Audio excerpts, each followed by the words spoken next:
Looking for help with course design and installations? A new disc or other accessories for your game? Well, OzDiscs has a huge range of all disc golf equipment in stock. 5% of each sale goes back to support your local club through their rewards program. Also, did we mention they have next day shipping? Well, jump online and check out OzDiscs now at www.ozdiscs.com.au. For over 10 years, the Flying Disc Store has stocked Australia's largest range of flying disc products.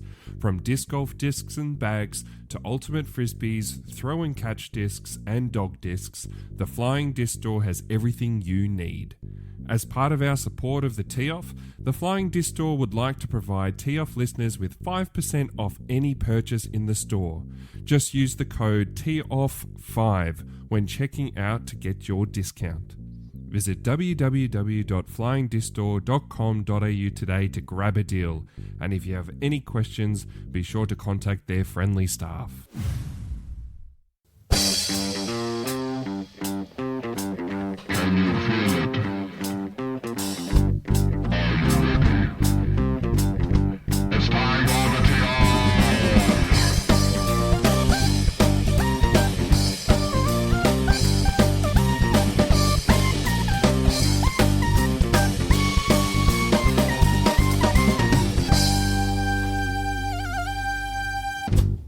And welcome back to the Tee-Off, an Australian podcast about the awesome sport of disc golf. My name is Paddy Robinson. This is episode 70.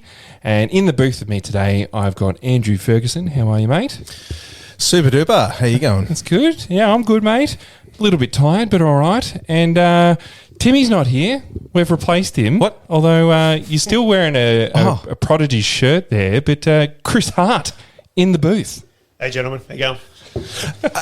I thought Tim had got better looking. Yeah. I just wasn't too sure, but now it makes sense. And younger. Yeah. I think he's a little bit older now. No, Timmy's just having a little break, so Chris has jumped in, which would be good. Keen to talk a little bit about, disc golf in general, Chris, but he's going to talk about the Inverleigh Open over the weekend and, a bit about TDing and all that in course design. And, yeah, I think it's going to be a bit of fun. So welcome, Chris. Incoming second. Save it for the recap. Okay. No, look, straight into it. Last episode, I forgot to bring it up, I'll be honest, but the previous episode, episode 68, we had a question that came in that asked about the ADG fee and whether it was worth TDs paying that little bit extra for a tour event. And I think it went over all three of our heads that there was there was an extra cost. So we got a few messages and we're going to bring it up now. So this year you can pay $3.50 for a non-tour event, and then it's $7 cost for a tour event. Per day. Per person. So yes, we didn't realise that. So we've had a look. We clearly haven't TD'd this year, Fergie. Yeah, it's a good one to know. It's a good one to know. But that was a bit of a shock. That's a big jump. And, if you go back and listen to episode 68, we sort of share our thoughts on the tour. We were kind of talking about it before. I've recently done a bit of renos upstairs and I was putting out some of my trophies. I thought I'd only won one tour, one of the Aussie tours in MPO, but I've actually won two. So I was like, oh, there's a fun fact. I've actually won 7. So there you go. But the tour doesn't mean a whole lot to people. I think, as we said, it's a bit of bragging rights. But to then now, if that's the case, and now you're basically paying double the price for a tour event, that's a lot of money that's going out of the pocket of the event, and value essentially leaving the players to, not go back to them for their event experience.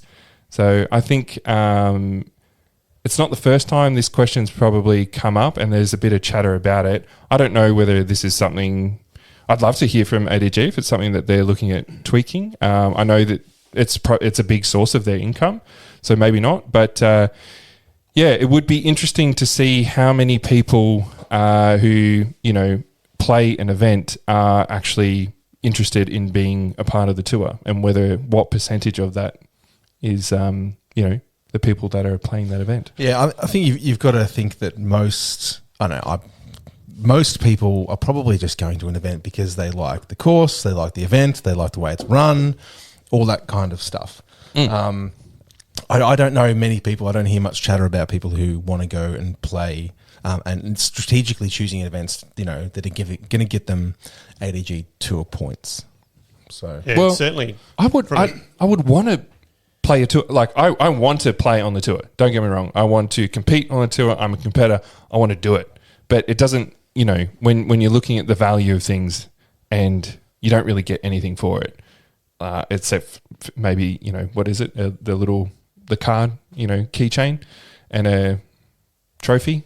It'd be cool if it meant a bit more than just brag and rights. I certainly don't get the feedback from players from a TD's perspective that they're really playing a tournament to be on the tour. But again, some people would be, but it's certainly not. But it is a big cost for the TDs in the events these days. It's certainly something it's a challenge. You've got to decide whether you're going to run the event over 1 or 2 days, because it is a big cost that comes into returning to players, which sometimes you can't. Yeah. So I thought that was interesting. One little, we're not here to sort of bash on anyone, and I don't like sort of talking about or throwing opinions out there without like sort of brainstorming a couple of ideas as well. One small thought I had is, it costs nothing to be an ADG member. Could there be, I don't know, is it time that you paid for a membership for, like, if you're going to sign up for the Vic Tour, you've got to be a paying member, yeah? Like, yeah. Well, yeah, you've got to be a member. Most people pay to be a member of their local club. Yeah. I don't know. I mean, you pay to be a PDGA member. I know we get some international rates for that. I don't know about in the US. I mean, is there a United States Disc Golf Association that you pay a fee? Like I don't. Pro, like DGPT. Yeah. Those guys, they pay to be on tour. Yeah. So I don't know. Could there be a tour membership? I don't know. And then maybe some of that money goes to the tour and some tour price at the end of it. I don't know. And maybe it takes, there's a little bit of that difference, and people who want to play the tour are paying for the tour, and then that puts a bit more money in the pocket of TDs to do stuff to make the experience at a tournament's better. I don't know. It may be too, though, that just some of the bigger events for the year, whether they're majors in each state, whether they're just on the tour, and that's it. Maybe now the smaller events and they don't need to be on the tour. Yeah, because there's a lot of people who play in events like Inverleigh Open and things that don't travel. Yeah, they're local to Geelong, local to Melbourne. Yeah, and they don't travel interstate, so they're not going to accrue points. Well, the big events. That's definitely that's come up quite a few times as well, is about not being able to win the tour without leaving your state. So maybe that's part of it as well. Maybe it's just the majors that accrue the tour points, and don't hurt the little events that are trying to grow. But anyway, interesting. I hope, thank you to at least 3 or 4 people who messaged. Sorry we didn't have our facts straight, but thanks for the fact checks. Yes, very out there. Yeah, very good point. And I think I'd love to see the ADG just get some sort of massive corporate sponsorship deal. Yeah. And then just, fund the shit out of a lot of different things. So anyway, food for thought. Food for thought. The other thing as well, that we talked a little bit about the course design of the world's courses, and I saw this really cool blog from John Houck. Houck, yeah. Houck Tour. No. That's been gone now. That is it's really good. She's making a good living out of it, though. She's doing well now. I think I've seen her pop up in a couple of things. She's bless her heart. Set for life. Oh. But I thought we'd maybe just talk a little bit about his thoughts on the course design, and I thought there was just a couple of points there that, being that there's all 3 of us have, dabbled in course design, and Fergie, you do a bit more than dabble. But yeah, some really cool points that were made, and any budding course designers out there, I think should take notes of some of those. So some of the points that he makes as well, because I really think he nailed it on the head. So we'll talk about that a little bit later. Because Tim isn't here, we are going to have a disc golf reflection tip of the week. But this is very flavour of the month, having all three of us just play the Inverleigh Open, which had some of the windiest conditions I've played in a while. Were we having gusts of up to 60? I can tell you the official wind because I looked it up to submit the report. It was 26 kilometres an hour to 32 mean wind, and then the gusts were 45 to 50 kilometres an hour. Yeah. Yeah, so that was the official bomb from Inverleigh for the Sunday. Yeah, right. Which is pretty savage wind. So it was out of the ordinary. I've always thought, like when it's cold and you've got a bit of wind, and how it says like the wind chill factor, it gives you that like, it's 5 degrees, but it feels like this, feels like -2. I think that needs to come in for disc golf and wind events. So, all right, it was, up to 50K, but it felt like it felt like 70 to 80. It felt like 80, yeah. But I thought it'd be just a perfect opportunity to talk a little bit about playing disc golf in the wind and how you set your bag up. Because I was playing with a few MPO players who were making the comments like, I don't have anything to throw into a headwind in my bag. MPOs were saying that? Yeah, there was a couple of MPO players. Like Urian Deer, he was having to throw quite a lot of like hyzer flip angles and really like watch his angle control, his nose control, because he didn't have anything too overstable enough. Or is that just because he throws like, for him and enforces like a flippy wraith? Surely. Yeah, the kid can probably fair. But no, I definitely have some crazy overstable discs in my bag that probably don't get a lot of use until we have a weekend like that. So I don't know. What do you boys do with your setup, and if you see a big wind weekend tournament coming up? How are you prepping? My bag generally doesn't change. Like it's pretty set. It takes a lot for me to put a new disc in my bag. Yeah. But there's just certain ones that I'll use more when it's windy. Yeah. And especially with putting and things as well. Like there was numerous times on Sunday where I putted with a Berg. Yeah. When it's full blowing at me hard, the wind, I normally putt with pixels, and they get dictated pretty well by the wind. Yeah. And there was, just pull the Berg out and throw it and it holds. Yeah. So you're not like really changing the style or anything. You're just purely throwing something more overstable. I probably generally try to putt a bit flatter. Yeah. Like a little bit less hyzer, just to try and keep the angle flat, so it's exposing less of the top plate to the wind. Yeah. But yeah, if it's not windy, I'll putt with a little bit of hyzer because I find it gets a nose up a bit. Yeah. And we'll hold its line better. Nice. But as for mid ranges and drivers and stuff, like I've got a fuse in my bag, but it doesn't come out when it's windy. Yeah. Just go to the bit more stable. Got a buzz, that's a bit more stable. Yeah. A verdict. Yeah. Throw them a bit more into a headwind. And the same with my drivers, like Wraith. I just throw Wraith, the Innovas. Again, there's 5 of them from 4 years old to brand new. Yeah, and they all fly differently. So I generally don't throw the flippy one too much into headwind. Where does the pinky one sit? Yeah, that's second flippy. You like that one, didn't you? You liked it.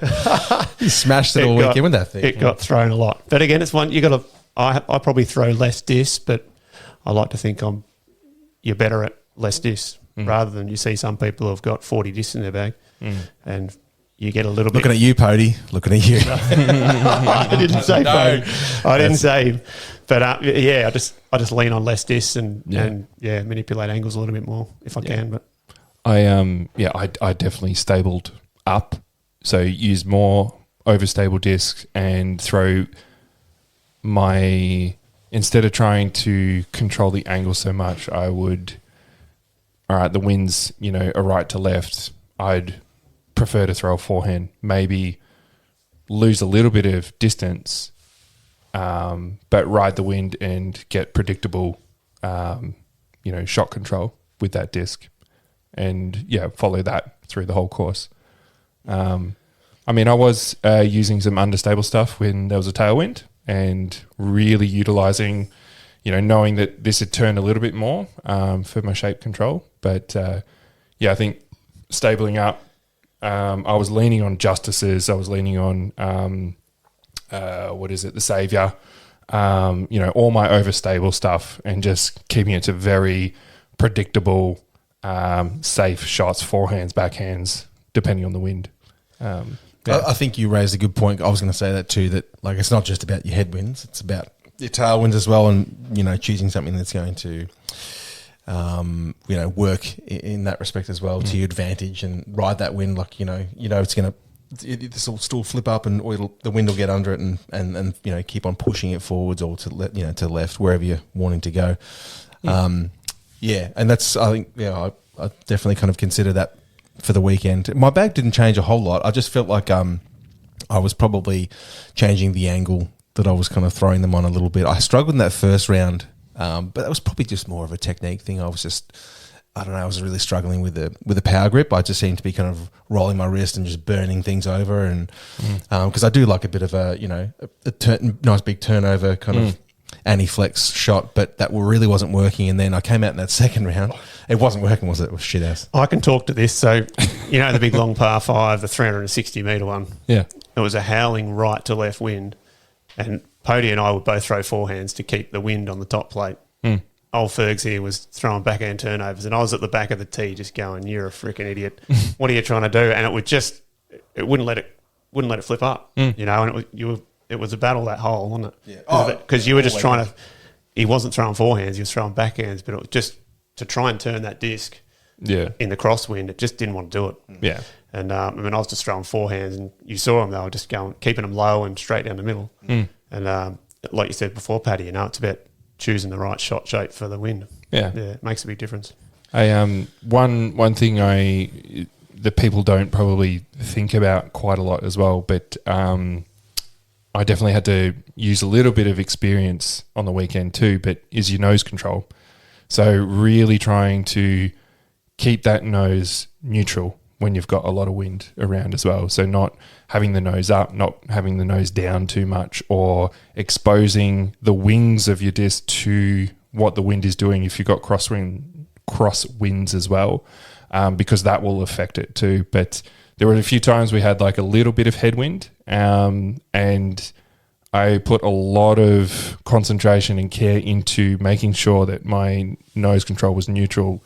So, because as soon as like you've got a bit of head and that nose angles up a little bit, that thing's going to do wild stuff and be not predictable at all. Like they're designed, our high-speed drivers, to cut through the wind. So, there was I definitely won a few strokes by concentrating and nailing my nose angle and keeping it reasonably low, maybe to that sort of 3 to 5 meters off the ground, and letting the disc, it actually flew a bit truer to its flight or what it would normally do. I definitely got more control over it there. So another point to take away in the wind. Another big tip, which I got from Dylan Feldman years ago, when very early on when I started playing, we're down at Barwon Valley and it was blowing a gale, and I just to putt a lot slower then, and I was like, how do I putt in the wind, Dill? And he said, just spin it more and really spin it. And I went away and did it, and it was amazing the difference it made. Just to get the disc spinning more, and it would just fight the wind and it wouldn't get affected. And to this day, I just think, anytime it's headwind, I just make sure I spin the disc a bit more. Yeah, and you don't it definitely helps. Have to putt harder either. No. You just put that little bit more spin on it. Yep. And I was doing that as well. Like spin, control, just going through the motion, not trying to push too hard. I definitely found the putting was not too bad on the weekend. That's a good tip from Dylan too. So there you are, guys. If you've got some windy conditions coming up, don't avoid it. Get out there and play in it, and hopefully some of these tips will help you. All right, next up we've got some news. What's news around the world, around Australia? What's news? What's happened and who's spoken? The news and tournament recap is brought to you by Disc Golf Warehouse. Use the code TOFF at the checkout to snag yourself a cheeky little discount. All right. So we've just, over the weekend, we've had a pretty big, what's the last? DGPT Plus event.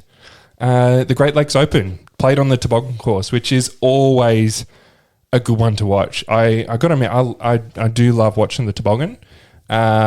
Super fun. It seems like it's got a good mix, variety of challenges, lots of hills, lots of elevation, lots of big shots that you can just watch that disc fly. We needed Tim here. He played it last year, didn't he? Yeah. Are you sure Tim's played that course? I've never heard him talk about it, actually. Really? Yeah.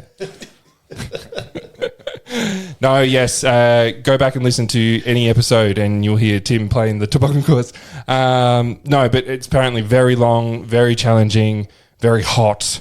And it was a pretty awesome challenge for the players. We saw Gannon Burr get up. Surprise, surprise. With the clean sweep. He's won every single Pro Tour Plus event. All the pluses. Yeah, all four. He was, little bit interesting in the final round there. He went into it with a 5-stroke lead, and then Ricky was coming pretty hard. I think he got to within 1 stroke. But Gannon really ice in his veins, and 17, 18 played it perfectly. Got maybe a little bit lucky with a roller on hole 18 that just stayed in bounds, but that secured in the win. So, yeah, pretty cool. Pretty cool to see Ricky also. Did you say Gannon got luck?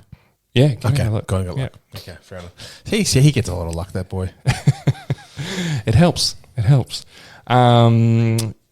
else was there? Oh, Isaac Robinson as well was also pushing pretty hard too. So, yeah, it's pretty solid to, still get that win where he's got some big guys coming to chase him down. I am excited to see what happens coming into the playoffs because Ricky always seems to pop off in the playoffs too. So, yes. That was the MPO. And then FPO, Holland Hanley, man. Monkey off the back. I don't know. Yeah. She had a bit of that absolute roller coaster ride of Worlds. But yeah, she came in and had a pretty solid 3-stroke victory. This is her 3rd Elite Series win this season. So yeah, absolutely awesome from her. Huge. Yeah. Really, really cool. And actually, I've got a little clip here of Holland chatting after because we did sort of make mention of it last time after that absolute roller coaster and a bit of a crash and burn of Worlds. For her to get up and win, I thought it'd be interesting to see if she does talk about it. And so, yeah, here are some of her thoughts. Holland, you just added another prestigious title to your name, the Discraft Great Lakes Open. How does it feel? Oh, so good. I mean, especially after how bad Worlds felt. I almost thought I was going to cry just walking up the fairway. That feels really good to win one. Well, Holland, you've been in this situation now time after time. I mean, lead card, final round. I can't even count anymore how many times you've been in this situation. What was it today that allowed you to separate yourself from your competitors? I mean, I tried to take kind of what worked for me yesterday. Yesterday I was just in a really great mood. I was vibing with my card mates, and I was like, there's no reason I can't vibe with Kat Merge and Kristen and Haley. So I just tried to come in with that same mindset and just stay really relaxed all day. All right, Michigan, this is your champion right here, Holland Hanley. So yeah, cool to see. I think there's probably a few mental game monkeys off the back maybe there going into the final round. Oh, no doubt. She's a good egg, isn't she? She's good in front of the camera and so sport. Look, she took Hayley King had a pretty solid final round to sneak into second place there with Kristen Tatar also on the podium in 3rd. But Holland with a 3-stroke win over Hayley, and then Kristen 6 strokes behind her. Some of the stats, she had a 47% birdie percentage, which was leading the field. No double bogeys, 75% fairway hits, and putting at 80% of C1X. So pretty solid there. From Gannon. So no double bogeys, I think, helped him quite a lot, but his scramble rate was definitely one to look at here. 88%. That's pretty high, especially when you compare that to what Isaac and Richard Wasocki. They're just kind of mid-60s, kind of. Yeah, Evan Smith had a good little 88%er as well. Yeah, But C2 regulation 74%, C1 44%, C1X putting 97% for the weekend. Like, that is pretty damn impressive over 4 rounds as well from Gannon there. So, yeah, hitting some big stats there and secured that win. The other point I was going to make as well, this Gannon's on a bit of a cash streak, and this win has put him at 125K for the year so far. Is that tax-free? Well, it's all prize money, isn't it? Nah, it'd be earnings. Yeah. He's paying tax on that, I reckon. Oh, is he? Yeah, I think so. Oh, all right. Boo. Don't That's look, a lot of cash, though, isn't it? don't check me out, ATO. Oh, actually, well, maybe not. We don't. No, We- I think it's we don't because it's get taxed prize on- money. I don't think they get taxed. Yeah, maybe not. Yeah, Rules might be different in America. maybe. I don't know. He's underage, isn't he? I don't know. Does that help? Is he still 17? I don't know. Nah, he's He's 18. he's low 20s now. Yeah. Yeah. He's been Surely. around a few years. It's like Simon Lizotte. He's eternally 12. Yeah. But yes, it's the most money ever made in a season so far, and the season's not over, so pretty awesome from Gannon there. So yeah, see what happens in the next few. But do you think USDGC, the playoffs, are they red hot on his mind? I did actually notice as well in his interview after the round, or post-round interview, he mentioned about being Player of the Year, and that is one of his goals. And I wonder if that's on his radar as well. Yeah, right. I wonder if being the US Disc Golf Tour champion is going to be the on his radar as well. Does that exist? No, it's like the ADG Tour. Should we send him a keychain? Or Would he get free PDJ membership for a year, you reckon? But yeah, Gannon Moneybags Burr. so he'd be going to USDGC to try and back it up. That'd be pretty cool. I don't know. Actually, there's a fun stat. Who's done back-to-back USDGCs? Hey, did he get it last year? Didn't Kyle Klein? Was it Kyle? It was Am I Kyle. completely gone? Oh, Yeah. was it the one before? It was the one before. One before, Yeah. sorry. Yeah. No, My- I'm pretty sure, last year was Kyle. Everything after Kyle Klein. COVID's just yes. But It's a blur. there's not many multiple USDGC winners. I know that. No, it's one of those ones where it's been spread, across the field a bit, hasn't it? I'm going to say like maybe Kenny and Paul. Yeah, probably. I don't know if Barry Schultz has got one or two. Maybe. He's at least got one. But yeah. Anyway, but pretty cool from Gannon there as well. All right, Fergie. What do you got for us? You got some Aussie stuff. I've got some Aussie Disc Golf Tour info. Info recap. Cool. So we have the TD of the event in here. So I'd be keen to kind of talk to Chris about the event. But we had the 2024 Inverleigh Disc Golf Open on the weekend. Your TD was Mr. Christopher Hart. It was a 2-day event. We played And my assistant. and sorry, Pody's my excuse me. assistant there. Luke Pote, the assistant tournament director. It was a really good event. 27 hole rounds over the Saturday and Sunday. I'll go through do a quick recap of the results, and then we can have a quick chat about it. In the MPO division, we taking it out with by 9 strokes with 8 under par from Canberra. I snuck down just in time for the event. Jay Brady, snagged the win. He messaged me beforehand. He's like, "Oh, hey," because I was a bit of a late entry into this, but he's like, "Oh, are you playing?" I'm like, "Oh," I was like, "Are you playing?" He's like, "Yeah, I just want to make sure all the big dogs are out, so we can smash us all." I didn't get a call. No.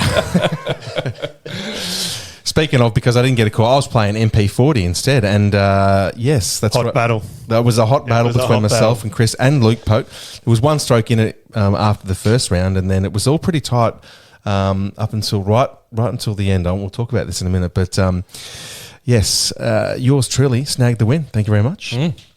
MA1 was taken out by Matt Hill. FA1 was Georgia Carroll. MA40 Tim Ware. FA40 Sue Donnelly. MA50 was taken out by Carey Edwards. MA2 was Juan Christian Cho. MA3 was Lee Joy. MA4 Liam Berry, who we'd never heard of really beforehand, which was There were 2 brothers that Liam came in, yeah. So Liam and Jackson Berry, the Berry brothers. FA4 was Michaela Cooper, and MJ15 was Owen Maisie. Nice. So there you go. There was a good 88 odd people there, and it was a really good fun event. And Chris? It was a good turnout for the Inverleigh Open. So previous years we've just had the 1 day event, and we've had reasonable wait list on it and capped out. So we decided to make it a bit bigger and go for the 2 day. And the 27 holes each day was a long battle. Wasn't too sure how it would go. My initial plan was just to sort of have maybe 5 extra holes, but we sort of decided to roll out the whole 9. So it was white course on the Saturday, and then we played the gold on the Sunday. So unfortunately, the wind popped up on the Sunday a bit more, which made it significantly more challenging for everyone. But again, everyone's playing the course. Yeah, so no, look, I think the 27 holes is always it's a big day, and I did ping how far I walked on the Saturday, and I think I had myself at about 15k. I was like, okay, it's maybe playing a bit of soldier golf there, but I was so sore Saturday night, and then Sunday night I was all right. It was definitely hard to play in the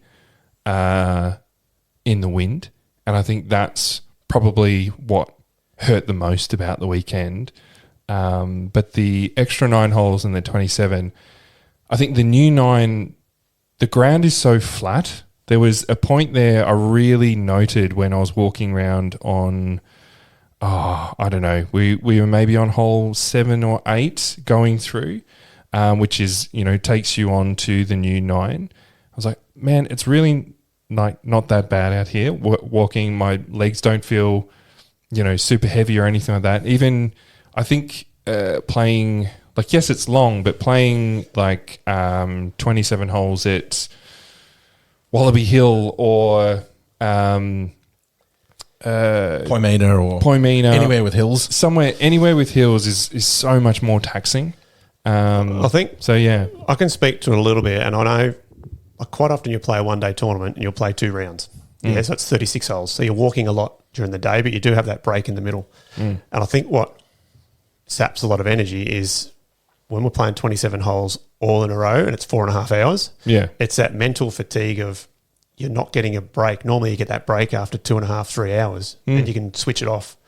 But I think it drains you a lot that last 9, which a lot of people found.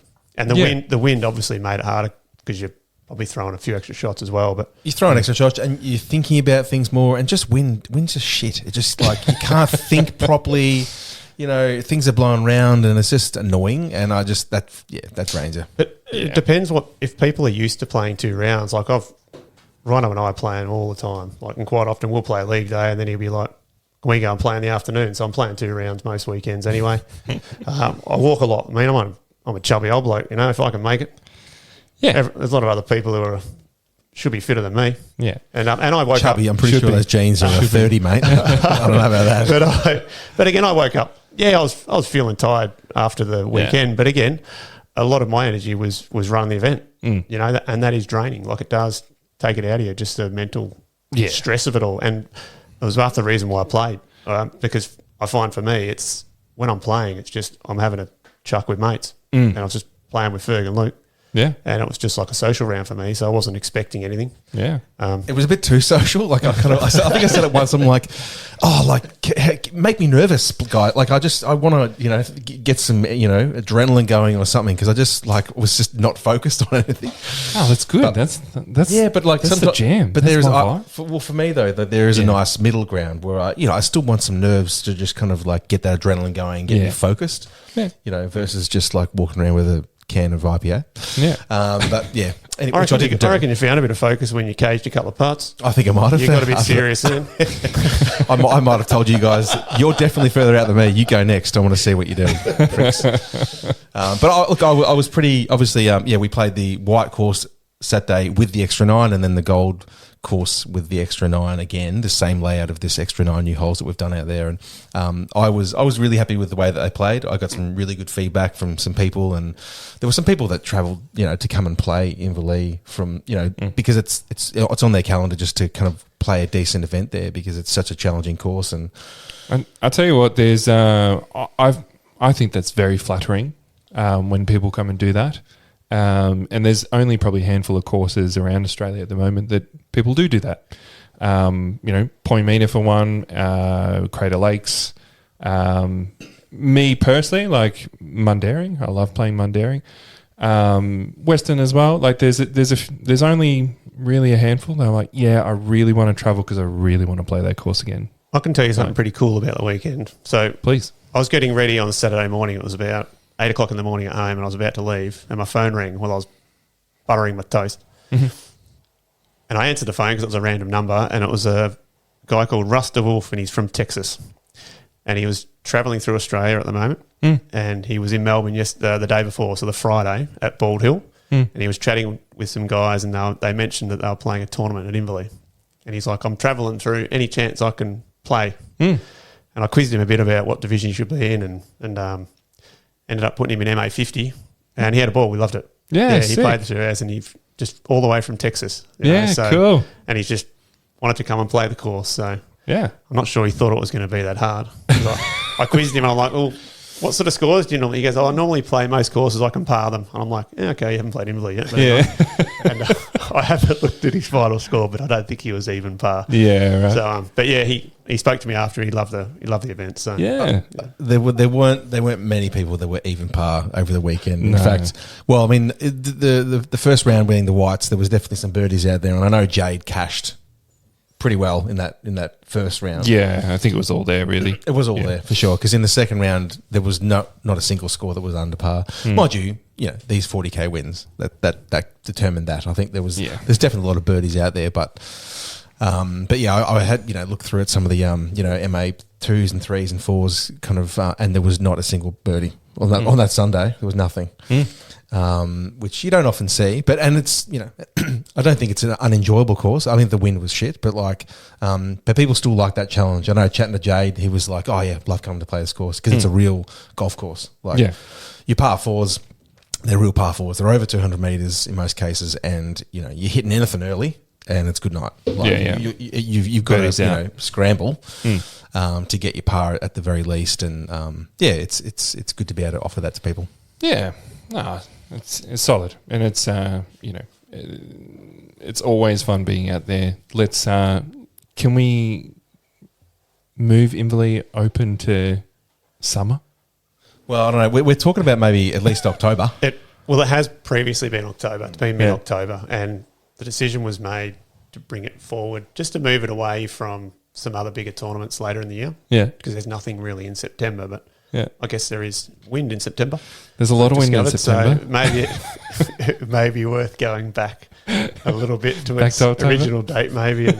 But yeah, as for the format, probably looking back on the weekend and whether we would do 27 over 2 days again, not so sure. We'll see. But I don't think that wasn't the taxing part. I think 27 with some nice weather, like on a day like today, would have been fine. I think 27 each day for me is reasonable. There's a lot of tournaments you play 36, and it hasn't got a lot of elevation, so it's not like those other courses where you're marching up and down hills, and it is very taxing. So I don't think there's anything wrong with just hanging on to a 2-day event for a little while until it gets big enough that you can kind of maybe extend it to that third day or hunt around for some sort of public holiday or something. So what about 36 each day in Blue? Do you think that's an option? Yes, Satan. No one or Red Joe. Yeah, cool. All right. What else did you have, Fergie? We'd had another event. This one was back in the 31st of August. It was the Cedar Creek Crush. Your TD was Ben Kennedy. We had a good 68 players up there, and we in the MPO division taking out the win. Dan Frost. Nice Frosty. Yeah, Frosty man. Canberra boys are getting up. Absolutely. In MP40, the chocolates were taken out by Kevin Costa. Nice, Kev. On your Kev. MA1, Paul Komnenos from Sydney. Good win, mate. Solid win. Big division, actually, 17 players in that one. So, and there might have been a bit of a playoff for that one, I think, because there was both ended with a total score of 120. So, over Pritkoiv. So on your Paul. FA1 Claire Bruton. MA40 Pete Hellier. Nice, Pete. Got the win. He's getting round a bit. He's getting around a bit, isn't he? Good on you. Nice. FA40 Julia Smith. MA50 Joshua Conroy. Got the win. MA2 Jack Lemon. FA2 Amy Ellis. MA3 Brenton Daly. MA4 Ott Sard. Got the win. Ott Sard. And in FA4 Michelle Juarez. Got the Nice. win. There you go. Sweet. Good one. How many total players? 68. Well, that's pretty solid. That's up in Thirlmere. I know they're working on a permanent course up there. Yeah, cool. Yeah, the Whereabouts is Camden that course? Thirlmere.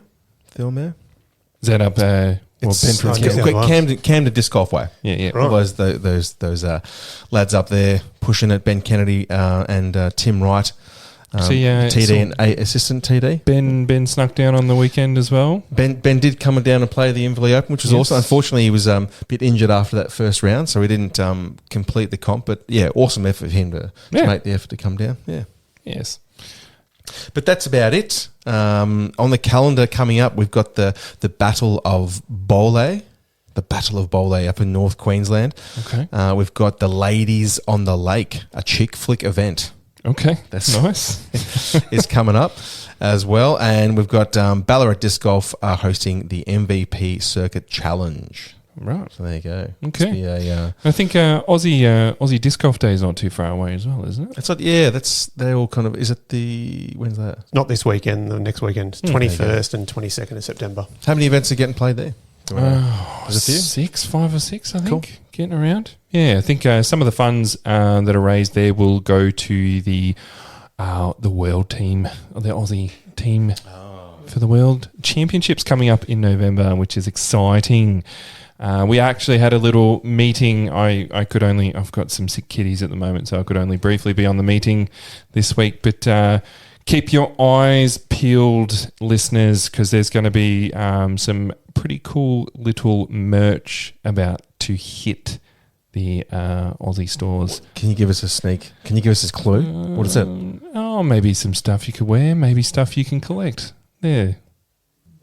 This sounds There you go. good. It sounds good. So, yeah, watch this space. But some pretty cool one-off unique products to help support the team getting over. And I've got to admit, I'm getting pretty excited about it. So, yeah.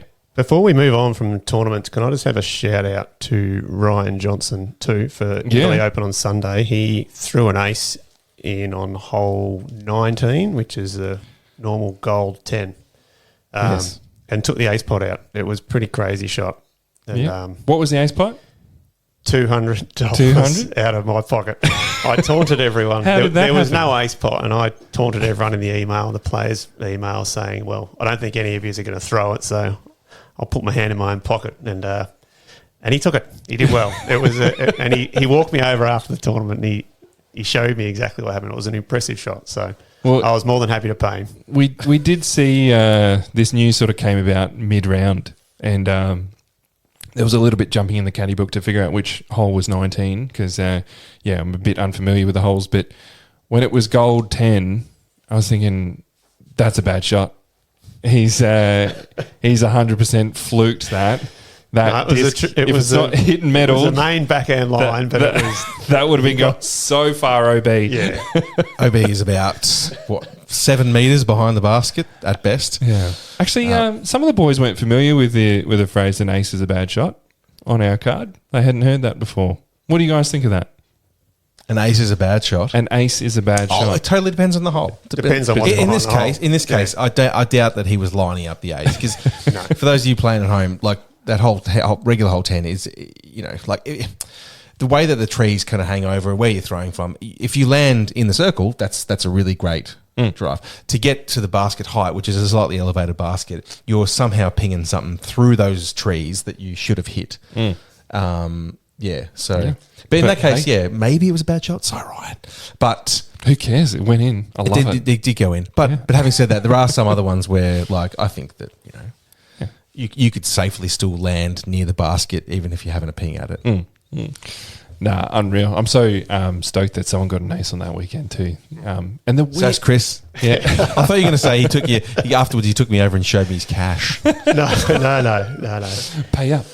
No, everyone got cash from the event. I'm old school. Speaking of getting cash from the event and things like that, the ace run after the first round, I should say, was really good again. It was a nice treat. Everyone really enjoys that one, and it's the third year we've done that, and I think I get good reviews, and people say they want to do it, so it's a bit of fun after the round.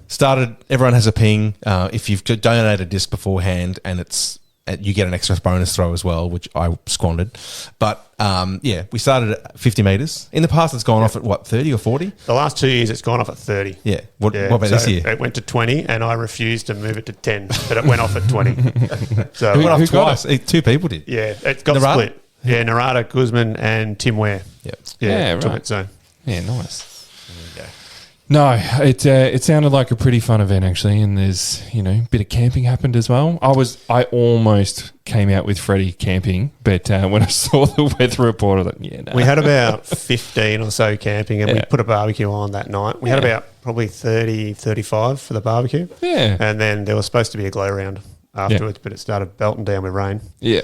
And we decided we weren't. And I did say weather permitting in the email, so we just pulled the pin, and I think Alan run the cornhole tournament. Yeah. Under the. Yeah, I think Alan under the Brunstein edge. was pretty happy about that. Yeah, but I was there till had the bar open about 9:30, and then I had to go home. Yeah. Needed sleep. No, well, mate, it seemed like a very well run, good little cash payouts as well, and just a lot of fun. Well done. Well done to you. Cool. All right. So moving on, Chris, we're also going to have just a bit of a general chat. We've talked about the TDing and the weekend, and you've also been doing a little bit of course design with Invali as well. But I think the other really cool thing is you love disc golf, but you've got a son who loves disc golf and is very good at disc golf. But you just like to travel around and play tournaments, and that's something that you guys have grown to love together. So have a bit of a chat about that, I suppose. It's been good. I enjoy it. So we've sort of been playing, I'd say seriously disc golf, I suppose, from about 2019. We came from traditional golf, and we did actually buy starter sets in 2014. Was our first, when he was a bit younger, and that early. So a few years before from the sporting shop? No, so I actually bought them on Amazon. Right. Yeah, they were an Innova starter set and then a junior Innova starter set. They're still cheaper on there. Sorry, Ferg. But we used to go to the playground there, and then Rhino and I would go and just chuck frisbees around for a while. 2014. How old was he then? 7. 7. Yeah, so out. we weren't. It was not serious. Like, it was only half a dozen times or so a year, but we would go and play. And then I remember very early on in 2019, then we're down at Barn Valley, and old Mo Man here was wandering around and started roping us into, do you know about league days? And started chatting to Ferg a bit, and it sort of sprung from there. And then we got bags, and but he's like a disease, isn't he? it was but we love it. That's how you something wrote we me can do. We travel around to tournaments and. Been overseas playing disc golf. Went to America a couple of years ago. Yeah. And Ryder loves it. Like, it's something we can do together. And I'm certainly not throwing him as far as him now. He overtook me a few years ago, and my shoulder dislocated, and I gave up trying to keep up with him. So, but it's good fun. Yeah, I love it. So it's something we can do. And I wouldn't say I'm a course designer. I'm more of a course builder. We'll call it. I help put the course in. Fergs the designer. Hey, we definitely consultant. But we're involved a little bit. But But I love it. I love sort of. Oh, that's how we start. And it's good. If you get people involved, and sort of, it is rewarding to be involved in that sort of stuff. And like I say, we're involved in the front 9 at Invali, and now the new 9, and probably the next 9 as well. So it's pretty exciting to have two 18s out at Invali. That's pretty cool. That's happening. But I mean, as definitely a young parent coming up, it's cool to see someone like yourself with a young son, or just a young child who's keen on disc golf and traveling around. I'm like, gives me some hope for the future. Like, it is good with disc golf. Like you can have, like we have family holidays. We'll all go away. Like Kaz and Ellie will come with us, and some tournaments they don't. And it's I was going to say, are there any conditions? Because we sometimes look at some. I'm like, there's a good tournament on in Perth, and Em's like, yeah, I'm not coming on one. Quite a few of our holidays last year were disc golf related, I suppose you could say. And at the end of the year, we were trying to plan a holiday and where to go, and I think Kaz found the only country that doesn't have baskets. So we went to Bali for 2 weeks and we did not find a basket there. We threw putters on the beach. I was going to say, you still took a disc. We took a couple of putters with us. But again, they like coming on trips and that sort of stuff, and it's a couple of days here and there and extend it. And so it's good fun. So I enjoy it. Not to put you on the spot, but is there just one story of a disc golf trip with the boy that just kind of sticks in your mind? A funny one, or just a good one? Like, you got a win? You both got wins? Anything like that? Oh, we've had a couple of tournaments where we both come home with. It was always a bit of a goal. At least one of us has to try and win something. So we've got a reasonable trophy shelf at home, and there's always that top centre spot that you've got to. The last person who wins gets it, but he every time I win something, I put it top and centre, and he throws it away because he's world champ. Doubles is there. He will not let me move it. It stayed there for the last 2 years, so he's broken the rule. Every new trophy gets top and centre, but that can't get kicked out. So. Well, on top of Fergie's question, my son took himself to the toilet and did a piss on his own the other night, and I shed a little tear. How proud I was. Have you had any moments, Chris, on the course where you're like, oh, geez, he's just... where he shit himself? Look at him now. Look what he's done. No, it is. You do get those proud parent moments. Yeah. Absolutely. Like I say, probably the biggest one was caddying for him, like in the Worlds one. Like the doubles, like to watch him play that, him and his partner, and finish that out. Like that was, to me, it made the whole trip worthwhile. Yeah. And we hadn't even played in the singles Worlds yet. That was before it. But to watch your kid do stuff like that, it's pretty cool. Yeah. And that was a big trip we did, but that was amazing, and we all went and had a great time. Yeah.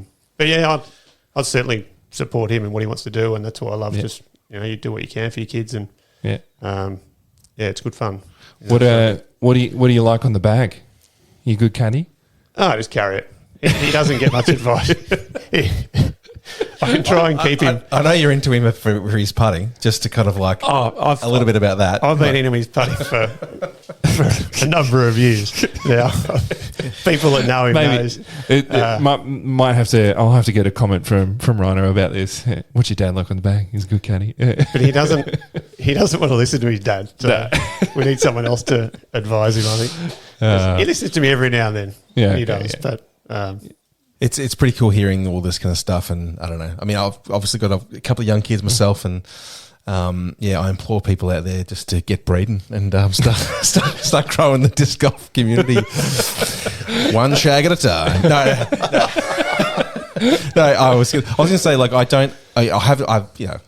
bang on about it a little bit. I haven't kind of played much in the last few years and all that kind of stuff, but the kids are getting a bit older now, and I've played a couple of times with Eddie Ray, and he's still only 6, and it's hard to kind of get his attention, for 5 seconds on something, because he wants to do everything and everything all at once. Anyway, I was walking to school the other day, and his little mate Remy was walking with us with his mum, and they were talking about that they did frisbee at school, and I know they do ultimate, and they've all that kind of stuff. And they do some disc golf. They've got their shocking baskets. I've got to fix that. Anyway, screw you, Heart Sports, not you guys. Anyway, the Remy was saying, "Oh yeah, I got second in the frisbee throw," and then he's like, but Eddie Ray second, but he's like, "Oh, but Eddie Ray won." Yeah, right. And then he's like, he threw it all the way across the oval, and I'm like, "Oh." I'm like, Eddie Ray, why aren't you telling me this, mate? I didn't know about this. Yeah. And he's just like, oh, yeah. So the kid can huck, and he's not even, I don't even know. So there you go. All right. Well, thanks, Chris. That was a good little chat. Next up, I think, we've kind of touched on a little bit of course design sort of stuff, but maybe we can go through some of these points made by John Houck and just have a little bit of a thought discussion on some of these points, because I think there's, as I sort of said at the start, there's a couple of points here. If there's a few TDs out there in Australia and a few guys who are keen to do some course design that I think a few points to pay attention to here. One, John Houck he's a big advocate for not using a lot of rope or artificial OB, which I know I really like. And Fergie, I kind of learnt that from you as well. Sometimes you can't avoid it depending on what the landscape is you're working with. But he did share some thoughts after watching was it Ivy Hill that had at Worlds. He sort of says about he mentions that the best courses should really give the players the opportunity to be creative in unplanned for situations and to show fans the amazing things that they can do with a disc. Rope, cart, paths, other artificial OB, John believes deprive the fans of some of those, some of the greatest shots that they'll ever see. And, then you're adding stroke penalties on to players is, a bit of an insult to injury. I think that's, it's a pretty good point to make. I really don't like seeing a lot of rope OB. I think it looks bad on coverage as well, and it can be hard to see as well. I mean, we had to use it a little bit out at Inverleigh with all the acacia and all that sort of stuff, but I like that there really isn't a whole lot of OB out there. I mean, we did have to draw some ropes around some of the dams because they're a bit low, I'm assuming. There's only a couple, and from a TD's perspective, it's painful putting rope out. Painful. I was out there the days before trying to run rope, and we tried to minimise it where we can. But like the back of hole 19 and that acacia, it was purely just to stop people because they're throwing in there, and then you've got that acacia around your head and having a drop zone, and it just complicated the hole a little bit. Whereas if you just put a string line in front of the acacia, it removes all that. Makes it a bit easier.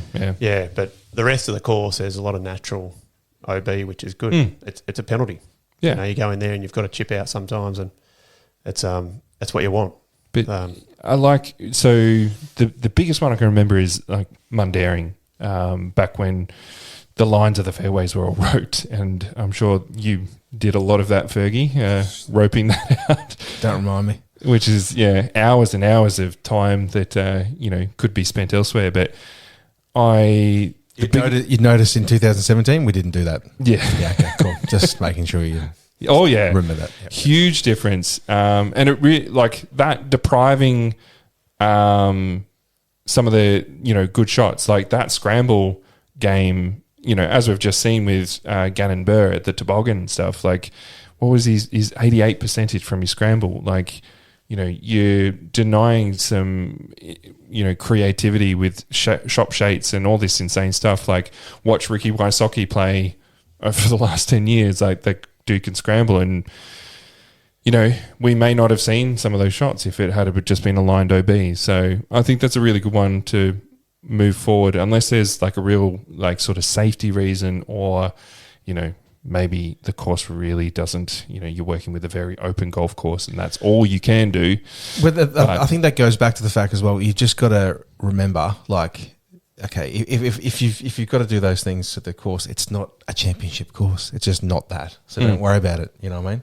Like, not everyone's out there designing for a championship course anyway. Yeah, even true. if it's your local park and things like that. Like, that's a very different style of course designing when you've got to consider, public users and paths and roads and all sorts of stuff. I mean, John Houck has the luxury of being able to go out there and get jobs, employed by people who have like 80 acres to work with, and they're carving out fairways, and there's over there there's a lot of beautiful natural rough, what I mean, that off their fairways, like a lot of the Australian flora isn't like that in some cases. So it is a luxury to have the opportunity to design, championship, kind of courses. But if it's just not there, it's not there. It's not going to be a championship course. Just, it is what it is. Yeah. Please don't do the old like Bald Hill thing though, and create like garden beds that are all OB stuff. I hate that. Like 2 meters from a basket. Yeah, doesn't need that. But anyway, Are you talking about it for a comp? Yeah. 'Cause it's not usually. No, it's okay. not The public usually. course isn't. Yeah. Okay. I guess they're just trying to make it a bit tougher for a tournament because it is quite a open parkland, I suppose, and the only way you can make it harder is to narrow it up. But or it can just be a birdie bash. well, true.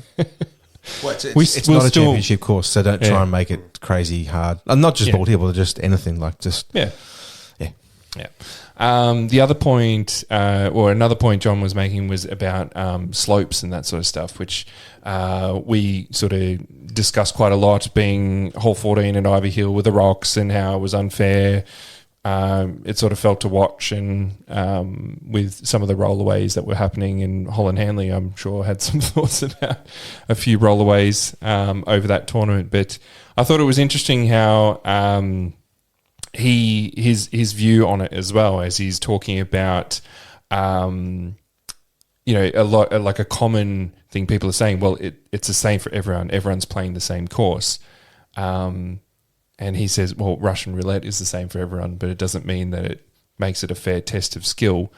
I guess it was a funny thing watching some of the play and wanting some players to actually roll away so that it would be a little bit close. Like there was a few times where I like, all right, well, Nicholas is only 3 strokes behind. Like roll away, Isaac, roll, like get this close. But I think that's I don't know, it felt like a bit of a shitty thing to be thinking about.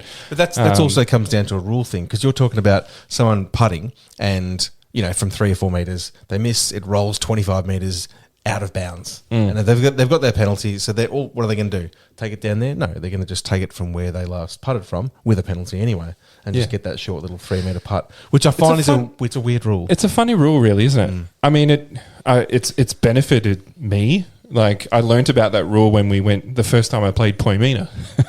I was like, oh, that's a crazy rule, especially if you roll 120 meters downhill. All right, well, I don't want to walk all the way down there to get it. I'm just going to take it here with a re-penalty. But it'd be a different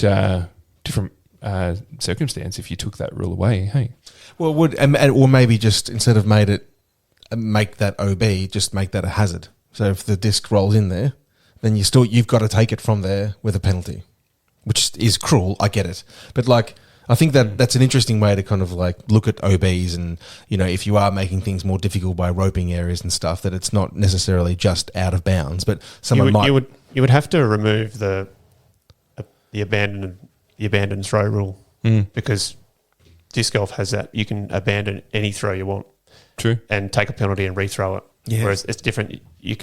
Any shot you can do that, and that's where people use it. Traditional golf doesn't have that. It's a rule that's in disc golf, I believe. It's a strange one. I don't know. Where you shouldn't be able to. You should just, your throw was it. Yeah, interesting one. That would definitely have changed quite a lot. But yeah, John talks about it shouldn't come in. The thought of the course designer shouldn't be, well, luck is just part of the game, so we'll just do this.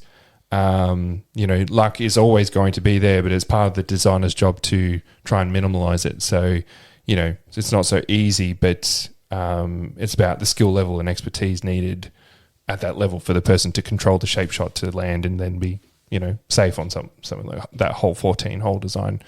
There was a few times I got a couple of really bad rollaways on the weekend, and I was kind of thinking, some of them I was like, oh, in the past we'd had some barriers or something like that, but even I was just, oh, maybe we should lay down some bark. In just a couple of spots to be like, well, this is where it's going to land. So, because, there was a few upshots that landed in the same spots, and, they were fine, or maybe they had a little dance or whatever. And then you go to do the exact same thing or control the angle, and then it sits up and pops away, and it does leave a bit. I mean, that's, it does feel like, that's the way you get over it. Be like, oh yeah, well, that's just what it is. But it does leave a bit of bitter taste in the mouth sometimes when you're like, oh, how do we minimize it?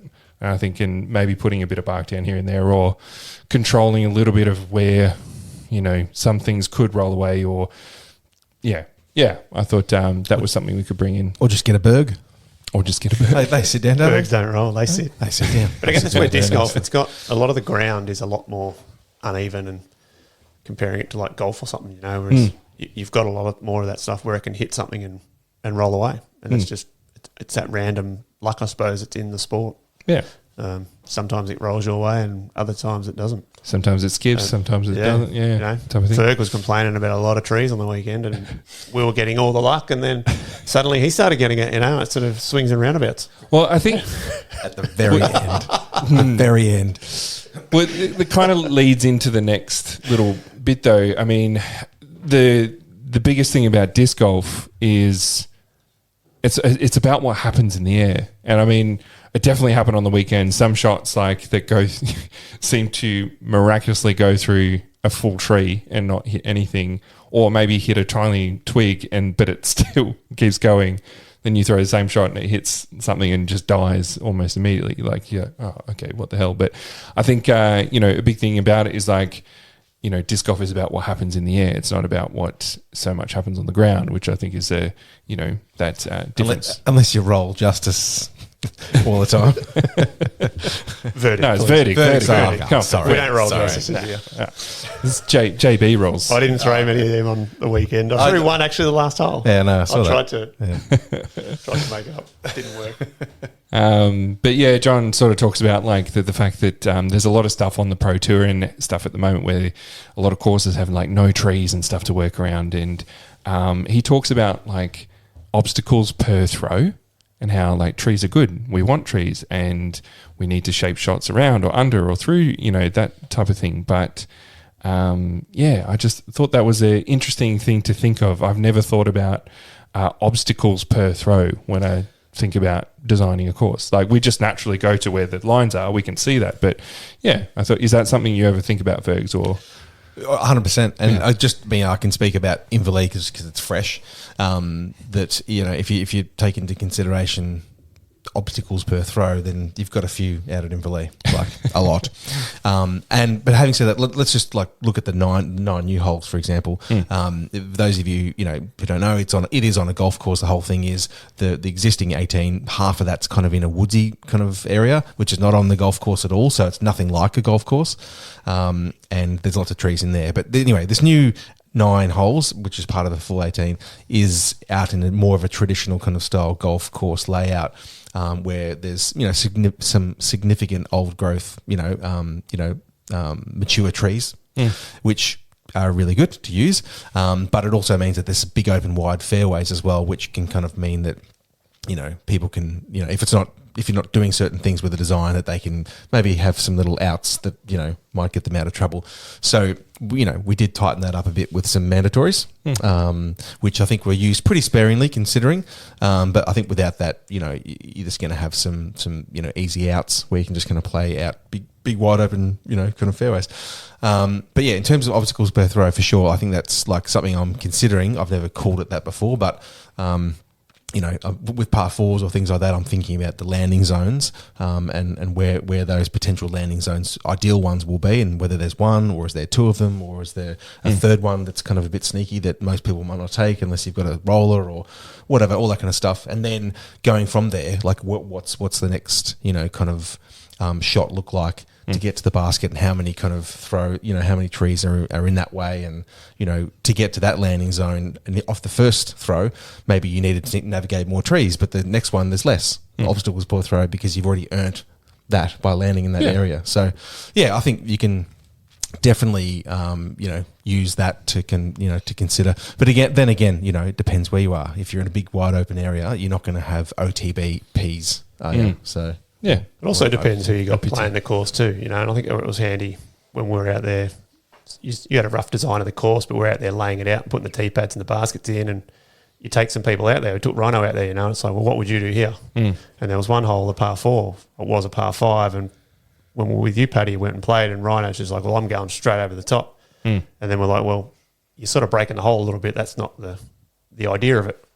So then you sort of, all right, we'll change that a little bit, and you want the obstacles in the way, and if you can design that a little bit, and you need those mandos here and there on that new course. But I think I didn't see anyone breaking it, and I think it was minimal, the mandos we had, but It was keeping the obstacles in play, which is what you want, like you're saying. I mean, one funny point with, we're talking about Mandos here as well. It's funny, we talked about, like, there was quite a few Mandos on the new holes. I mean, you've got to have them in there just to draw them in. But in the existing 18 holes, we have Mandos, and I don't really think of them anymore. So it's going to be, I think at the start I was a little unsure about my landing zones and where I should be, and whether some of the Mandos really, like, how necessary are some of them. I saw that, eased up. There was one hole that had 2 like double Mandos, and that was gone for the tournament, and I think that played really well. But it really goes to show you to take your time to test, and especially test with other people, and obviously think about who you're designing the course for. Inverleigh is a gold to white level, design layout for the higher, like the longer thrower. Like, anyone can play it and it can be fun, but that design that is there now is for the better players, or the people who can throw further. But I definitely want to go out there a bit more. Like, I've played it maybe 2.5 times now. Go out there with some nice conditions and really sort of find out where those landing zones are, which takes time. And it takes time to do, good course design and liaise with a few different people and different arm speeds. So, if you're doing that, if you've got an opportunity to design a little bit around, or, I think it's a good point to really, who are you designing the course for, and try and get some of those players who have those skills, get a couple of them out and, liaise with them. I think it does definitely help, because, it was funny when Ryan was out there as well. He was like, I'm just going big, going over. Yeah, and 2 days later we changed the tee. Yeah. Because we saw what it was going to do. But over time, courses can change. And, like, I think there's a Mando on hole 1 gold that there's some other trees that are sort of grown up now, and potentially that can be removed. Yeah. Like, it's not, you can't play that way anymore, because over the years the course changes. So sometimes there might be an opportunity where a Mando can be removed, because it's not required anymore. Yeah. And I guess it's just a work in progress, isn't it? They're always changing, and you can lose a tree. You can lose one tree because it falls down, and then suddenly the whole that whole hole has changed. Yeah. So it's just something you've got to keep reviewing and look at. Yeah. I mean, it's a constant labour of love, isn't it? Yeah. But yeah, cool. Anyway, I think they're probably some of the main points. Like, John Houck does go on to talk a lot about, that elite level of course design. If you're interested in that type of thing, I really recommend jumping on his website and having a look at his blog. And he's got a lot of really cool videos and stuff about how he designs. And I think he even offers a few, what do you call it? Tutorials. Tutorials and design courses and that type of thing. So, yeah, definitely worth a look. And Fergie, I saw on there there's a course designers conference. Yeah, three discs. Yeah. I think. Yeah. He was trying to get us to come over. Get that on your radar, mate. Yeah. That's tax deductible. Pay trip to the US for a conference. Yeah, if you need someone to carry your bags, hit me up. Anyway, all right, we've talked a lot about Inverleigh and disc golf course design. Tim's already turned it off. Yeah. Well, like 4 hours ago. No, let's finish with a little bit of fun as well. I always think that stuff's fun, but anyway, we had a few questions come in. And a couple of trash or caches, and I'm sure there'll be some off the cuff as well. But first up, Cam has asked us, what do we think about steroid use in disc golf? 100% fine. Yeah, 100% fine with that. That's totally good. How far can we actually throw discs? Okay. I thought we were talking about asthma pumps. Are we talking about prednisolone? Because what's that? It's a corticosteroid, and it's not performance enhancing at all. Okay. What does it do to you? Nothing fun. Okay. You get fat. Oh, sweet. Yeah. Will it get me 20 miles an hour faster arm speed like a match rider? It does not. It gets you that injury. So yeah, he didn't elaborate, but steroid uses, I don't know. Go for your life, Cam. It'd be funny to see just one-off tournament where everyone's jacked. Yeah, Like just it's completely not PDJ sanctioned, ADG sanctioned, but not PJ. No, just that'd be kind of funny. I'll tell you what, it's not steroid use, but it reminds me of the Melbourne Alan Brunsting's baby, the piss up cup. We weren't on steroids, but we there were plenty of beers going in. That was good fun. I hit a lot of putts too. Has that been stopped now? Because I heard about it a couple of years ago. Yeah, But does it still go on? I don't know. I haven't been invited back. No. I reckon I got invited maybe 2 or 3 years ago, but I haven't heard from it since. So. Yeah. Oh, maybe we should do a local one because that was fun, man. That was a fun time. Anyway, moving on. Trash or cash, awkwardly standing behind the basket, not moving when someone is putting. This was sent in by Lachlan. What do we think? Is this aimed at someone? I don't know. Coming from Mate, Lachlan, trash or cash is always like aimed at this- somemed I feel like this It's could probably be aimed at his brother. At his brother Mitchell. Yeah. It could be. Mate, that is all on the putter. All on the putter. So if someone's standing behind a basket and it's annoying you, you tell them to move. That's I've had a few people complain like the person was moving behind the basket when I was trying to putt. It's like, well, that's on you. yeah. You know, Tell them just move. say, excuse me, you got to move. Yeah. You know, if you putt and it puts you off, well, that's good for me. Yeah. There's a few. I've heard some comments before about like if someone's there or if there's some sort of distraction going on, and if you can't get through it, like then you're not a good putter. Like you're a bad putter. I'm like, oh, okay. I've used that at times where if there was something small or like there was cars or something like that. Like don't focus on it. Like you're a good putter. You can do this. There's that mantra. But if it was a player or a spectator or someone, I'd be like, yeah, just move over. If they were getting on them. I'm just rereading it actually, and I think I understand now the way that Loxton has posed this question. I think he's talking about himself. I think he's saying awkwardly standing behind the basket, not moving when someone's putting. He's talking about Him doing it. Him doing it. Oh, okay. Yeah, I think he thinks it's cash if you do that to someone. No, 100% cash. 100% cash. Is that right, Lachlan? That's cash. Yeah. I'm going to cash that. Yeah. No, there's nothing trash about it. Yeah. We need 3. All right. Yeah, we'll go cash on that. all right, there you if go. it's to put his brother off. There you go. Beautiful. So this one was sent in by a non, bringing your dog to a PDGA Tour event. Oh. Ooh, Okay. jeez. This is interesting. Depends. Are you a blind person? Have you seen that? Have you seen it happen? Do you need a support animal? Could be a service dog. service Service dog? dogs are okay. Yeah. Yeah. No. I don't know. PDJ Tour? Yeah. Definitely trash.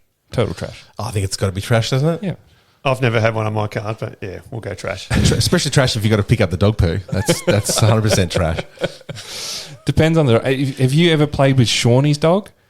Oh yeah. Oh, yeah. mate, that yeah. little No. Shetland pony thing, Yeah. whatever. It's Every time you go, every time you go to drive, Charlie, I'm looking at you. Yeah. I remember around at Barwon Valley a couple of years ago, I was playing with Rhino on hole 4, and there was a guy walking his dog, and it came and got his driver after his tee shot. Oh yeah. And for 10 minutes, Rhino and the owner chased this dog in circles trying to get it off it. And it was one of his good drivers, and this really? thing was chewing it the whole time. And for 10 minutes, they were chasing it full speed, and they finally got it off. And this Yeah. disc had bite marks all around it. So the dog would put it down, and then as the owner would get there, it would just grab it and run. It was a game. Yeah. And Rhino was so pissed off with Fair this enough. dog. Fair enough. no. I did. I had that happen up at Christian College. Actually, a German Shepherd came up and just to say good day, and I was holding my disc. And I'm like, "How you going, buddy?" Like, not offering a disc or anything. I was like, "How you going?" And just leapt up and put his jaws into one of my good putters, and I've still got it. It's got 2 teeth marks in it. Like, yeah, you little bastard. But yes, no trash. Oh, I didn't get to use the trash pump. Okay, Oh, go. trash. That's garbage. I haven't got to use that for a while. I enjoy that. Simo has written in, if you could make a rule/change that would apply to Disc Golf Pro Tour events, what would you do? Good question, Simo. I've got one. Yeah, go on, you go. Make it that all Disc Golf Pro Tour events mandatorily use Rad Ace V2 baskets. Simple. Get some consistency out there in the tour. Easy. The Easy Rad play. Ace V2. Get yours today. How did I not guess that? It'd be interesting to see a one basket for the whole tour. That would be cool. Be very good. Yeah. Be very financially good. Chris, anything? Oh, I don't know if I've got any rules that need to change. No, I don't know. No, I've got. Not I've got rules. one. No, not rules. Just a change. You know, Just a general what change. about everyone has to wear polos? Or I think everyone, it would look smart. everyone has to wear lycra shorts. All right, actually, I've got two. Okay. One, I want to see the post winner round wrap up change. I'm getting a bit sick of the person puts that final putt in, and then there's a celebration. That's cool, but then the TD running out, they're trying to like get the trophy in their hand. They're trying to get the interview, and then they're trying to celebrate, and then it's one dude with no microphone shout, "Oh, you win it!" Blah, blah, blah. Yeah, I want to get rid of that. I'd rather them. I think I've seen it in some of the golf events where they go in, they go off with their card mates, they put in the final score, and then they have like there be like a bit of a presentation. They have it there, like a bit more professional. I think I'd like to see that as a bit of a change. Still some celebration. But I think that walk through the crowd or something like that could be pretty cool. Yeah. I think letting them have that celebration when they do win immediately, I think that's But good. But then to have a proper trophy. presentation afterwards, I think. And to see some of that, I think it'd be pretty cool. Like, I'd sort of hang around and watch that. Or I do like listening to the post-round interviews, that type of thing as well. And the other one is the putting. I think it would be interesting, and this is not my idea. Obviously, it's been sort of talked about for a while, but Circle 1 going to, like, extending out to Circle 2, essentially, that length. So you have to have a solidified stance in that area, or Circle 1 being bigger. Outside that 35 feet or 10 metres, maybe it's like a 15-metre Circle 1. Yeah. Okay, so you're saying almost out to 20 metres that someone's got to stay behind their lie. Yeah, or maybe 15. Just so, like, you know, when you get those people that are like, 10.1 meters and like, I'm going to jump putt this, say, well, I don't even know why they do that, but go to 15 meters. I don't know, see how that goes. Yeah, have a solid stance. Doesn't really. Yeah. As long as it's not in my tournament, I can't putt from 15. I was going to say. We'd be I can't caging putt way from more. Fergs. 3. I can get some good distance from a standstill. I've got no problem with that. Just doesn't go in. So anyway. Cool. And any other changes that you'd like to see? I think everyone should be allowed to bring their dog. Everyone. I need something to support me out there. I would like to see just a little bit more consistency in the media sort of side of things, I guess. Yeah. What, as in get rid of Nate Doss? Is that what you said? Yeah. No, that's not true. No, he's not. Everyone hangs on him. Well, he's all right. Yeah. Makes good beer. I'd like to see. Yeah, he does make good beer. I'd like to see some TF commentary. That'd be pretty fun. They're asking for it. They keep on asking for it. Hey, check out the comments. Oh, mate, I'm not getting up that early. No. Anyway, if you've got any other ideas, send them in. Let's hear it. Now, the other thing I put out on Instagram as well was unpopular disc golf opinions, and some interesting one came in. Before we get into them, do you boys have any opinions on disc golf that you think would be unpopular? I had one before we started. Now I've forgotten it. I'm just reading the ones that are listed already. All right. Well, let's read some out and have a think. Lee Joy has said, forced water carry should be illegal. I don't know about that, Lee. I like a good water carry. Mate, he won. He won his division. What? There's only one forced water carry at Inverleigh, isn't it? No, there's none. You can bail out everyone. Bail out everywhere. You can bail out them all. Yeah, nah. Yeah. There's no force. Lee, where are you throwing forced water carry? Come on. Where are you throwing, mate? Oh, Bendigo. 18. Bendigo. Nah, 17. Isn't that a forced water carry? Yeah, it is. It was last year. I didn't play this 17. year. Yeah, no, 17 is. There's like, You can bail out on the right, can't you? No, it's an island. You're throwing across water to an island, so there's Oh, not really. no. I'm thinking it. Yeah, fair. Yeah. Well, Yeah. yeah. Where's the other one? Mount Gambier. You can kind of bail out early, but that's a big throw.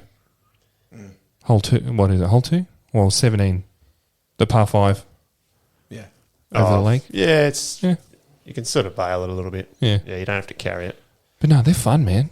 Get a bit nervous. Get a bit nervy. Ash, when calling it a hole is stupid. There is no hole. He's right. What else do you call it? 100% agree with that. It's actually it's part of the grammar, the language that I struggle with sometimes, because sometimes I say things like, won by 3 strokes. No, he didn't. What was he stroking? His ego. No, because and sometimes I try and say 3 throws, but it just comes out weird anyway. And I go with shot. Shot? I go with shot. Yeah. I think shot. I don't say stroke. Yeah, that's more golfy, I suppose. But sometimes it just slips out. But the same Hole thing. is right. There is no hole. No. Yeah, but you can't possibly call it a basket. You know, what basket's this? Yeah. No, doesn't sound. That sounds shit. There's got to be something else. I wonder if someone else can come up with a name for a disc golf hole. Yeah. All right. Yeah. That's a weird one. Yeah. All right. Yeah. Let's have some fun with it, Ash. Simo has said spit outs only happen when discs hit the basket too fast at the wrong angle or location. People just need more touch. I don't know. Simo designs baskets. He's spot on, mate. That's exactly right. Hit it the middle, and yes, I'd love to talk to Ryan Deere because he had 2 of the perfect spit outs on the weekend, but it was windy as all hell. One was definitely wind related, and the other one was I don't think he putted it too hard. It wasn't too hard it was literally the perfect putt that then spat out. It was but I mean, you don't see too many of them. I've got to admit. Well, surely wasn't on one of the V2s. Surely not. It was not. Okay. I've got a question for you, Ferg. Do you think there is a perfect spot where you can putt, like exact link, that will never spit? Or is it always a chance? We actually did a good amount of R&D on the V2 basket, and we were looking at 9 different points of the basket, and we were trying to get something that was smashing them at each of those 9 points. And you can imagine what those 9 points are. They're literally a grid of 3 by 3 by 3. High left, high right, low left, low right, middles, and things like that, and trying to see which ones would take. And we videoed it all and did all sorts of stuff, and it was a cool exercise. I think that, I'm talking from a right-hander here at least anyway, and I think I've said this before, almost like a strike in bowling, you don't want to hit the middle, the front pin on the full. You want to hit it slightly on the angle. And I think the same goes for disc golf. If I'm putting, and again, not only just the angle, but even to the angle of the disc, I try to, if I can, get the disc on a slight hyzer, hitting on a slight angle towards the centre pole, but not exactly dead on it, and coming in at a slight angle as well, but not too much that you're going to get this weird spit through either. And also trajectory going downwards, not through, but downwards, almost as if it's going to hit the back of the top of the tray. Yep, that's what I think. We've got a basket in our garage, and Rhino and I putt a lot in there. And there's a certain link, like I've got string wrapped around it. I saw that on the weekend. Yeah, okay. And to me, there's an aim point of a link that I can look at. It's on the right hand side, and it's got to be a certain height above where you're aiming at. But I hear a lot of people, I had spit out, dirty spit out, and I'm like, every time I see it, I'm like, yep. In my head, I go, well, your putt was too high. It was somewhere that wasn't in that sweet spot, And I've seen Ryan all the time. He gets pole spit outs because it overpowers the change. Now it pushes into the pole and it comes back out. Well, if you're going to aim dead centre, it's like you said with 10-pin bowling. It's not going to be a strike. If you're going to aim straight at the pole, well, to me, that's not the optimum spot to be putting. If you're putting left side, well, it's going to spit out left. But you see quite often people putt high and then it falls out. It's like, well... Well, look, I've got to admit, we've watched a lot of disc golf in the commentary and all that sort of stuff this year, and we've seen a lot of spit outs, and a genuine spit out is pretty low. I feel like that doesn't happen all that often. Ryan Deere, definitely, mate. I'll give it to you. He got a genuine spit back, good putt spit back. Yeah. On the V1. But yeah, you will see, the putt will be flawed a little bit. There'll be something about it. And it does depend on what basket you're putting on. Like the hit points on, the Mac 3s at Barn? Yep. Yeah. Is like, it's low left and I putt righty back end. It's not the middle, it's not this, and it depends on the fall of the chains and stuff, but that's where I get consistency there, which is a weird space to be in the but yeah, it's interesting point. I do agree with Simo though, saying you need more touch. I think touch does come into it a lot, not putting too hard, for the conditions as well, is it windy, all that kind of stuff. Like you gotta think about those things when you are putting. And just that kind of speed control. It's one of the inconsistencies we just got to deal with disc golf. Unfortunately, there's different. That's the one great thing about golf. There's a pin. There's a flag stick sticking in a hole. That hole has the same depth, the same width, everything across the entire globe. You know what I mean? There's no inconsistencies there. But when a putter is on the green and putting in golf, they've got to think about, not blazing past because it will scoot straight over the hole. So they've got to think about the control of the putt. Sorry, the speed of the putt, and I think we've got to consider that as well. But a golfer isn't aiming to kind of hit the left side of the cup and hopefully it'll roll around and go in. They're aiming for the middle, and I think we need to do that too, to a degree. But just there's some like slight differences. I think, like you said with your fluoro tape, just a little bit to the right, or wherever it's working for you, that can work. So, Speaking of putting, Darren Stay Smith has said putting out in order away from the pin is so dumb and it wastes time. And I don't know if I wholly agree with him here. If I'm playing competitive, I want to see what some other people do first. Yeah, that's exactly where I went. Yeah. And I've had people where we've been pretty even and they've said, "Oh, no, you're out." Like, "No, I think you are." I just looked at Chris then. Ferg tried to get me a few times on the weekend. I was about to get the rangefinder out. Seriously, how cool is it you can do that now? I've done that a few times. No, you're out. You fucking go. Yeah.